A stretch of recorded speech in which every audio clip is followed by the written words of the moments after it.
kunnafoniw la ka ladɔnniya k'a fɔ mun bɛ tali kɛ conseil ministre la olu baaraw tɛmɛla an ka jamana kɔnɔna la.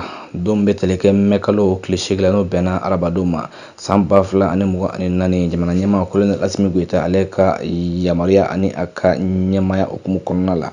Baara ninnu tɛmɛla a fɔ mun ma ko hakilina minnu tala n'a fɔ ma ko projet de texte ka taa se nomination dɔw ma fo ka taa se wa kunnafonidi dɔw ma a kɛnɛ kan. Conseil ministre mun ni a kɛla a bɛ fɔ fɛn ma gale n'an bɔra min bɛ tali kɛ chapitre mesure individuelle la n'i y'a ta k'a lajɛ maa minnu bɔra o nɔ la ka maa wɛrɛw bila o place la k'i b'a ye k'a fɔ kɛnɛ la mun bɛ tali kɛ ministre des eaux la n'a fɔ ma ko ministre des transports et des infrastructures directeur général des routes o kɛla monsieur Cheikh Oumar Diallo ale ingénieur de construction civile ye.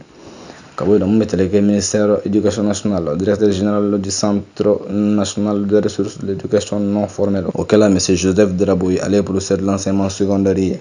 Ka bɔ yen mun bɛ tali kɛ ministère de la santé et développement social la directeur général centre hospitalier universitaire Gabriel Touré o kɛla monsieur colonel Thierno Madane Diop ye. Directeur général hôpital dermatologie Bamako o kɛla monsieur Drissa Diarra ye attaché de recherche. Mun bɛ tali kɛ directeur général de l'institut ophtalmologique tropical de l'Afrique kɛla médecin colonel major Adama Isaka Gindo. Mun bɛ tali kɛ directeur général laboratoire national de la santé o kɛla docteur Seydou Moussa Kulibali pharmacien do. Directeur de l'hôpital régional de Sikasso bɛɛ k'a fɔ o kɛla docteur Asetou Sisuma ye médecin pédiatre do. Ka bɔ yen nɔ kɔ mɛkalo tile 8 san 2024 secrétaire général du gouvernement Birama Kulibali ale bolonɔ sɛbɛn o la.